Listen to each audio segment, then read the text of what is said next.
वन्दे शम्भुमुमापतिं सुरगुरुं वन्दे जगल्कारणं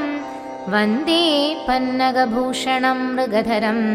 वन्दे पशूनां पतिं वन्दे सूर्यशशाङ्कवह्निनयनं वन्दे मुकुन्दप्रियं वन्दे भक्तजनाश्रयं च वरदं वन्दे शिवं शङ्करम्। नमः पार्वतीपतये हर हर महादेवा। ॐ स्थिरस्ताणुप्रभुर्भीमप्रवरो वरदो वर सर्वात्मा सर्वविख्यातः सर्वः सर्वकरो भव जडी चर्मी शिखण्डी च सर्वाङ्गः सर्वभावना हरश्च हरिणाक्षश्च सर्वभूतहरप्रभु प्रवृत्तिश्च निवृत्तिश्च नियतः शाश्वतो ध्रुव श्मशानवासी भगवान् गजरो गोचरो अर्दन अभिवाद्यो महाकर्मा तपस्वी भूतभावन उन्मत्तवेषप्रच्छन्न सर्वलोकप्रजापते महारूपो महाकायो वृषरूपो महायशा महात्मा सर्वभूतात्मा विश्वरूपो महाहनु लोकपालो अन्तर्हितात्मा प्रसादो हयगर्धभित् पवित्रञ्च महांशैव नियमो नियमाश्रुत सर्वकर्मा स्वयंभूत आदिरादिकरो निधिर् सहस्राक्षो विशालाक्ष सोमो नक्षत्रसाधक चन्द्रः सूर्यः शनिः केतुर्ग्रहो ग्रहपतिर्वर अत्रिरत्र्या नमस्कर्ता मृगबाणार्पणो अनघ महातपा घोरतपा अदीनो दीनसाधक संवत्सरकरो मन्त्रप्रमाणं परमं तप योगी योज्यो महाबीजो महारेता महाबल सुवर्णरेता सर्वज्ञ सुबीजो बीजवाहन दशबाहुस्त्वनिमिषो नीलकण्ठ उमापति विश्वरूपः स्वयं श्रेष्ठो बलवीरो अबलो गण गणकर्ता गणपतिर्दिग्वासा काम एव च मन्त्रवित्परमो मन्त्रः सर्वभावकरो हर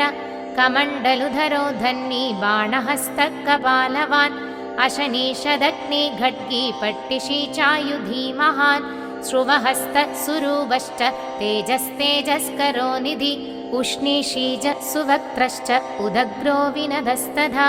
दीर्घश्च हरिकेशश्च सुदीर्घकृष्ण एव च शृगालरूपः सिद्धार्थो मुण्डः सर्वशुभङ्कर अजश्च बहुरूपश्च गन्धधारी कबर्द्यभि ऊर्ध्वरेदा ऊर्ध्वलिङ्ग ऊर्ध्वशायी नभस्थल त्रिजडी चीरवासाश्च रुद्रसेनापतिर्विभुर् अहश्चरो नक्तञ्जरत्तिग्ममन्युः सुवर्चस गजः दैत्यः कालो लोकधाता गुणाकर सिंहाशार्दूलरूपश्च आर्द्रचर्माम्बरावृत कालयोगी महानादः सर्वकामश्च दुष्पद निशाचरप्रेतचारी भूतचारी महेश्वर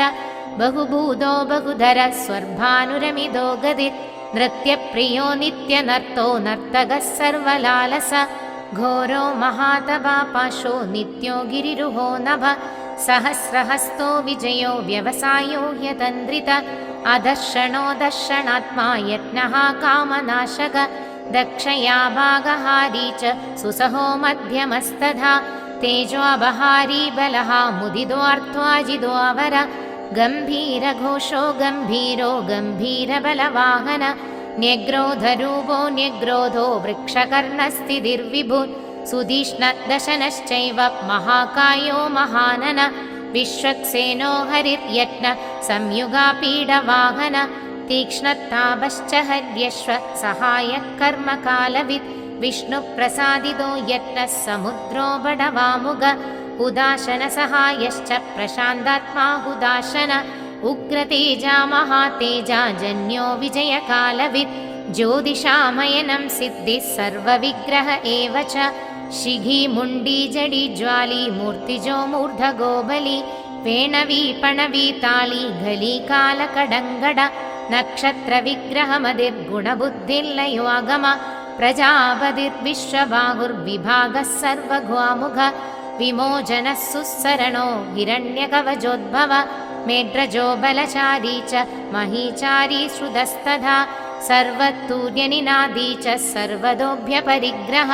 व्याळरूपो गुहावासी गुहो मालीतरङ्गवित् त्रिदशस्त्रिकालदृक्कर्म सर्वबन्धविमोचन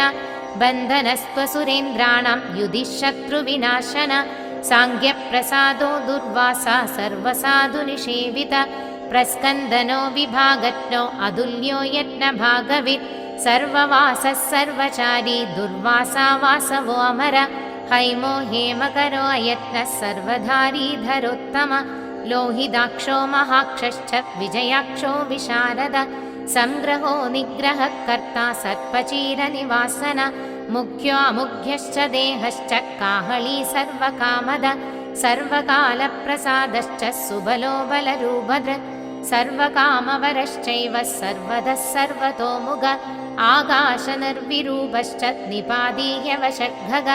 रौद्ररूपांशुरादित्यो बहुरश्मिः सुवर्चसि वसुवेगो महावेगो मनोवेगो निशाचर सर्ववासी श्रियावासी उपदेशकरो अगर मुनिरात्मनिरालोकः सम्भग्नश्च सहस्रद पक्षी च पक्षरूपश्च अधिदीप्तो विशाम्पदि उन्मादो मदनः कामो हि अश्वत्थोऽर्थकरो यश वामदेवश्च वामश्च प्राग्दक्षिणश्च वामन सिद्धयोगी महर्षिश्च सिद्धार्थः सिद्धसाधक भिक्षुश्च भिक्षुरूपश्च विबणो मृदुरव्यय महासेनो विशाखश्च षष्टिभागो गवाम्पति वज्रहस्तश्च विष्कम्बी च मूस्तम्भन एव च वृत्तावृत्तकरस्तालो मधुर्मधुकलोचन वाचस्पत्यो वाजसनो नित्यमाश्रमपूजित ब्रह्मचारी लोकचारी सर्वचारी विचारवित् ईशान ईश्वरः कालो निशाचारी पिनाकवान् निमित्तस्थो निमित्तञ्च नन्दिर्नन्दिकरो हरिः नन्दीश्वरश्च नन्दी च नन्दनो नन्दिवर्धन भगहारी निहन्ता च कालो ब्रह्मा पितामह चतुर्मुखो महालिङ्गच्चारुलिङ्गस्तथैव च लिङ्गाध्यक्षः सुराध्यक्षो योगाध्यक्षो युगावः बीजाध्यक्षो बीजकर्ता अध्यात्मानुगतो बल इतिहासः सकल्पश्च गौतमोऽधनिशाकर दम्भो ह्यदम्भो वैदम्भो वश्यो वशकरः कलि लोककर्ता पशुपतिर्महाकर्ता ह्यनौषध अक्षरं परमं ब्रह्म बलवच्चक्र एव च नीतिर्ह्यनीतिर्शुद्धात्मा शुद्धो मान्यो गदागद बहुप्रसादः सुस्वप्नो दर्पणोऽधत्वमित्रजित् वेदकारो मन्त्रकारो विद्वान् समरमर्दन महामेघनिवासी च महाघोरो वशीकर अग्निज्वालो महाज्वालो हि अधिधूम्रो कुतो हविः वृषणः शङ्करो नित्यं वर्चस्वी धूमकेतन नीलस्त्वधाङ्गलुब्धश्च शोभनो निरवग्रह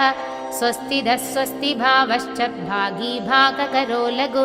उत्सङ्गश्च महाङ्गश्च महागर्भपरायण कृष्णवर्णः सुवर्णश्च इन्द्रियं सर्वदेहिनां महापादो महाहस्तो महाकायो महायशा महामूर्धा महामात्रो महानेत्रो निशालय महान्दगो महाकर्णो महोष्टश्च महाहनु महानासो महाकम्बु महाग्रीवश्मशानभाग् महावक्षा महोरस्को हि अन्तरात्मा मृगालय लम्बनो लम्बिदोष्टश्च महामायः महादन्दो महादंष्ट्रो महाजिह्वो महामुख महानघो महारोमा महाकोशो महाजड प्रसन्नश्च प्रसादश्च प्रत्ययो गिरिसाधन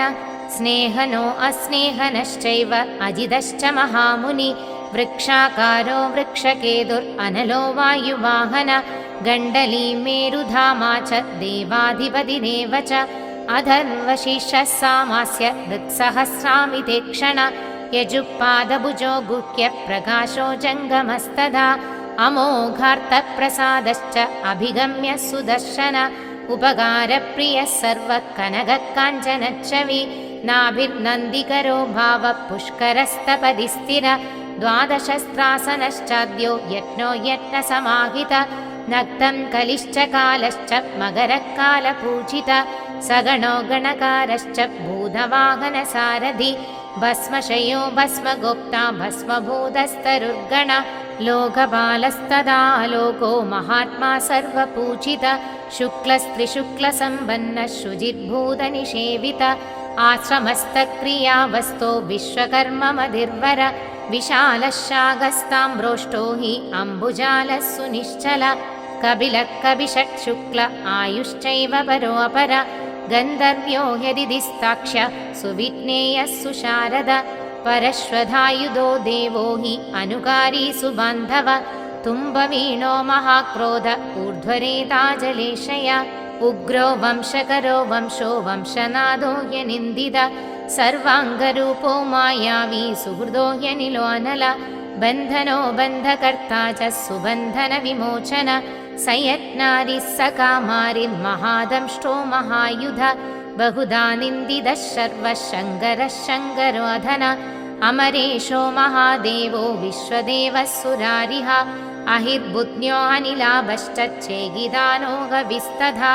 अजैकपाच्चकापाली त्रिशङ्कुरजितः शिव धन्वन्तरिद्धूमकेतुस्कन्दो वैश्रवणस्तथा धाता शक्रश्च विष्णुश्च मित्रस्त्वष्टा ध्रुवोधर प्रभावः सर्वगो वायुर्अर्यमासवितारवि उशङ्गुश्च विधाता च मान्धाता भूतभावन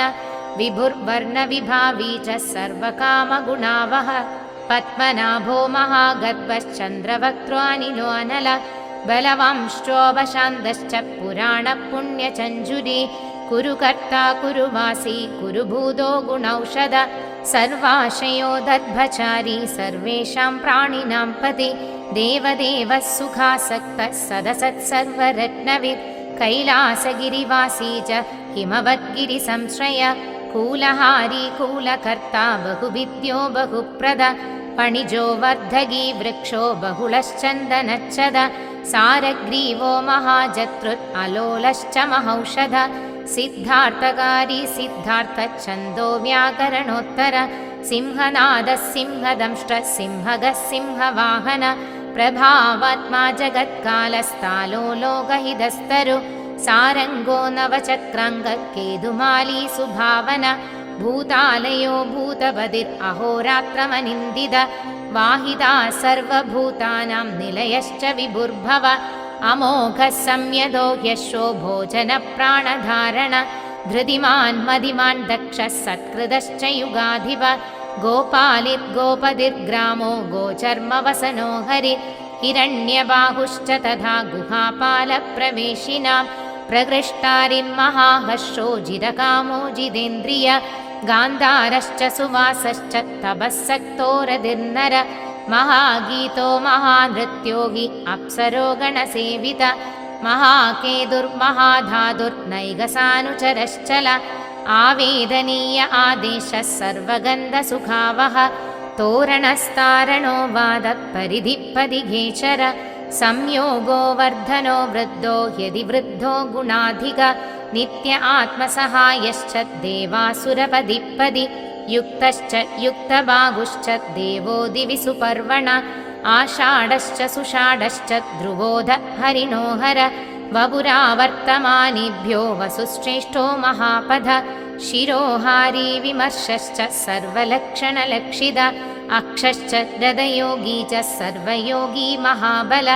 समाम्नायो असमम्नायस्तीर्थदेवो महारथ निर्जीवो जीवनो मन्द्रशुभाक्षो बहुकर्कश रत्नप्रभूतो रत्नाङ्गो महार्णवनिपादवित् मूलं विशालो ह्यमृदो व्यक्ताव्यक्तस्तवो निधि आरोहणो अधिरोहश्च शीलधारी महायशा सेनाकल्पो महाकल्पो योगो युगकरो हरिः युगरूपो महारूपो महानागहनो वध न्यायनिर्वपणपादपण्डितो यजलोपम बहुमालो महामालः शशीहरसुलोचन विस्तारो लवणकूपत्रियुगः सबलोदय त्रिलोचनो विषण्णाङ्गो मणिविद्धो जडाधर बिन्दुर्विसर्गसुमुगः शरः सर्वायुधः सः निवेदनः सुगाजातः सुगन्धारो महाधनुः गन्धबाली च भगवानुत्थानः सर्वकर्मणां मन्धानो बहुलो वायुर्सकलः सर्वलोचन तलस्तालकरस्ताली ऊर्ध्वसंहननो महान् छत्रं सुच्छत्रो विख्यातो लोकः सर्वाश्रयक्रम मुण्डो विरूपो विकृतो दण्डी कुण्टी विकुर्वण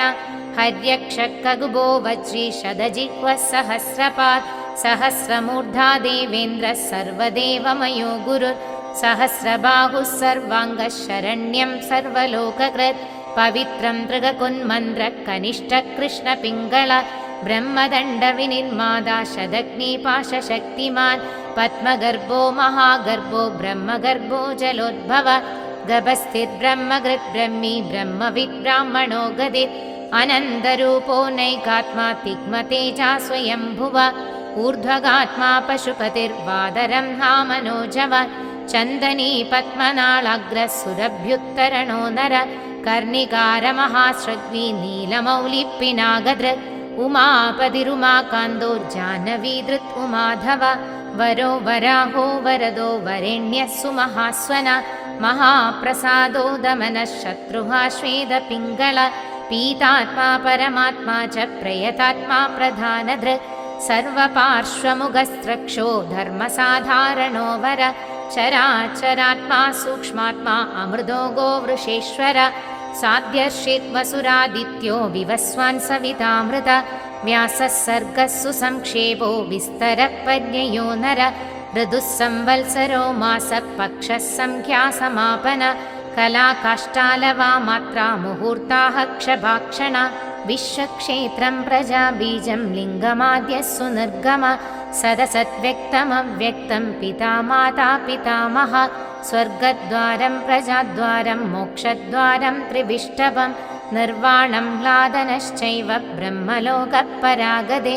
देवासुरविनिर्माता देवासुरपरायण देवासुरगुरुर्देवो देवासुरनमस्कृत देवासुरमहामात्रो देवासुरगणाश्रय देवासुरगणाध्यक्षो देवासुरगणाग्रणी देवादिदेवो देवर्षिर्देवासुरवरप्रद देवासुरेश्वरो विश्वो देवासुरमहेश्वर सर्वदेवमयो अचिन्त्यो देवदात्मात्मसम्भव उद्भित्रिविक्रमो वैद्यो विरजो नीरजो अमर ईड्यो हस्तीश्वरो व्याघ्रो देवसिंहो नरः विबुध्वाग्रवरः सूक्ष्मः सर्वदेवस्तपोमय सुयुक्तः शोभनो वज्री प्रासानां प्रभवो अव्यय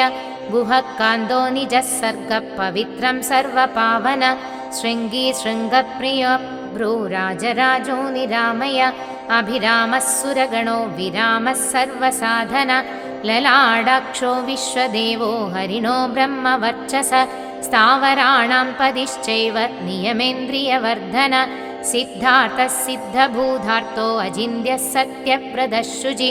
वृदाधिपः परं ब्रह्म भक्तानां परमागति विमुक्तो मुक्ततेजश्च श्रीमान् श्रीवर्धनो जगत् सिद्धार्थः सिद्धभूधार्तो अचिन्त्यः सत्यप्रदः शुचि व्रताधिपः परं ब्रह्म भक्तानां परमागति विमुक्तो मुक्ततेजश्च श्रीमान् श्रीवर्धनो जगत् सिद्धार्थः सिद्धभूधार्तो अचिन्त्यः सत्यप्रदः शुचि व्रताधिपः परं ब्रह्म भक्तानां परमागति विमुक्तो मुक्ततेजश्च श्रीमान् श्रीवर्धनो जगत् सिद्धार्थः सिद्धभूधार्तो अचिन्त्यः सत्यप्रदः शुचि व्रताधिपः परं ब्रह्म भक्तानां परमागति विमुक्तो मुक्ततेजश्च श्रीमान् श्रीवर्धनो जगत् श्रीमान् श्रीवर्धनो जगत् ॐ नम इति